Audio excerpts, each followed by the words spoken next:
Hey, welcome to the Notepad Thursday channel, and we've got a notepad in front of our eyes, a 1982 Honda NC50 Express with a 2-speed automatic transmission. This is kind of the after video. I've done almost all the work. The only thing that is still not done is the turn signals aren't working, and I hope to get them working. And the kill switch, I had to remove the kill switch. Actually, there was no kill switch. There were just wires hanging out where the kill switch used to be. So I just took it out, took the wires out completely. I don't have a replacement for that. Maybe I'll get one in the future. But this is the first time that I've had an 82 or 83 Honda NC50 in my possession. And we'll go over a little bit of what I did here to get it running. Actually, the main problem was no spark, and after a bit of work I discovered it was a bad CDI. So replaced the CDI and got spark. Front end had been in a wreck. You can see that the rack is bent. I straightened out the turn signals as I'm pointing out to you now, and there's the bend in the rack. If you look closely, you can see it. It's hard to get a new rack on eBay because this is a different rack for 82, 83 as opposed to the earlier models. Here's a before shot. You can see the bend in the rack, the bend in the headlights, and the bend in the turn signals. The front brake cable was seized on this, so I was able to get a new front brake cable. Treatland has them at $18, pretty good price, or at least around that price. Don't remember exactly. I may keep searching for a front rack. I may not. You know, it is what it is, I guess. And I was going to go into the differences between the 82 and 83 models and the earlier models, showing you the difference between the seat covers. I got a seat cover on eBay, and this was the original seat cover there. As you can see, it looks a lot better. The other thing about this, in this picture, you're also seeing I used the Honda nc50 throttle cable. It's a little long for this application and it sticks a little bit, but I could not get a nc50 throttle cable in stock. I was missing a little seat foam cushion there, and rather than let that continue to deteriorate, I just decided to put a new seat cover on it.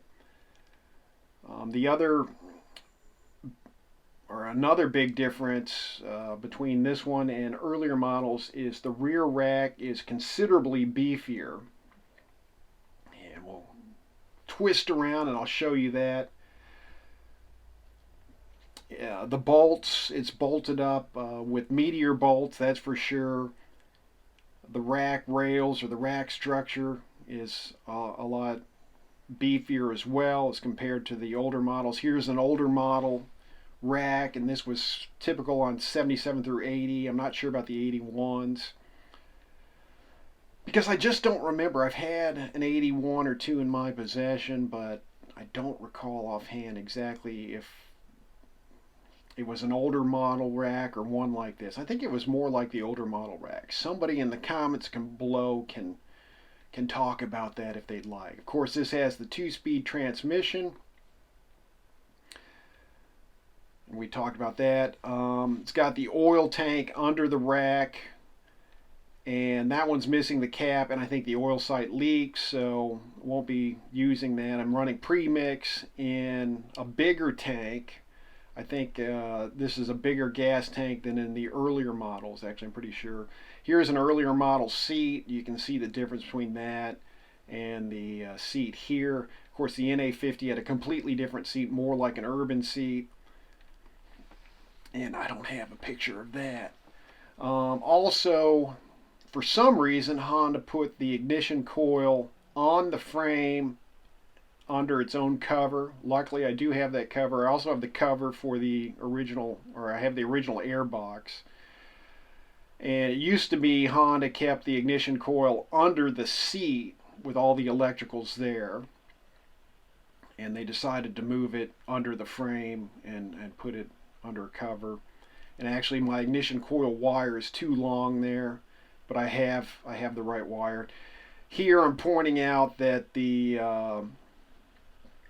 battery, CDI, rectifier, and flasher relay are under that cover, and we did a little close-up there, and you can see all that stuff there. I put in, and they've also added that carburetor cover at the front there. I was lucky to have that. So this bike was pretty much complete. You would normally think, especially the airbox would be gone, the battery cover would probably be gone, and that carburetor cover would be gone, but luckily it was all there. Should mention this only had 164 miles in the odometer.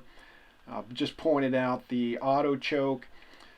I believe the exhaust on the 82, 83 was a little bit bigger, a little bit longer than the earlier models.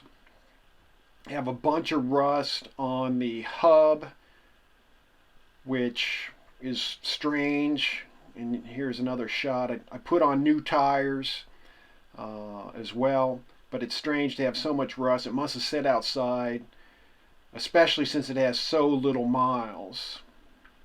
So, I don't know what happened. I assume it lost spark. Somebody messed with the kill switch, thinking that was the problem, and they just parked it.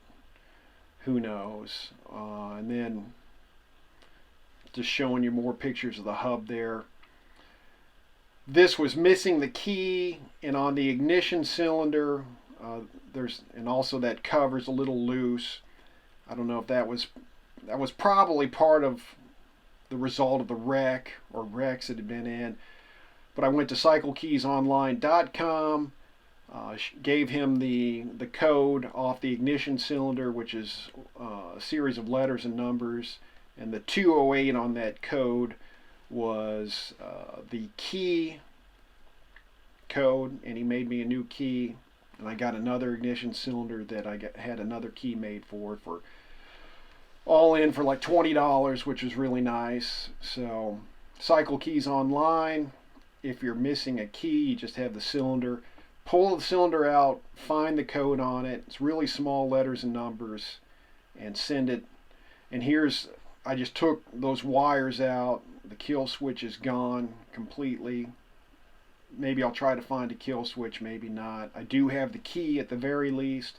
It would be nice to have a kill switch, but not the end of the world. I should mention that all the electronics work. The turn signals I haven't got to work yet. Not sure what the problem is. I've tried another flasher relay. I've checked all the bulbs. You know how turn signals go. Sometimes they're just a battle indeed.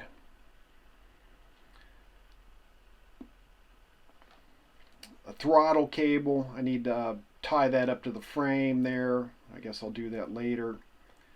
And the foot pegs are bent up on each side. I think they should be flat. So was this thing laid down on both sides?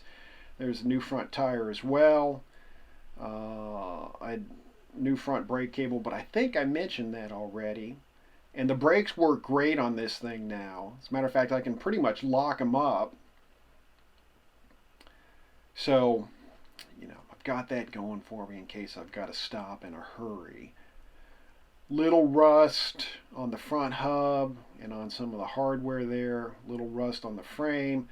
Oh yeah, there was some rust on the handlebar there, and I sanded it down and lubed it up, and then there's a hole in the throttle grip, and the lube is leaking out as I ride it. So I don't know if I'm going to try to find a new throttle grip or just deal with that in the meantime. What can you do, right? But overall, just about everything works now. And why don't we take it for a little ride?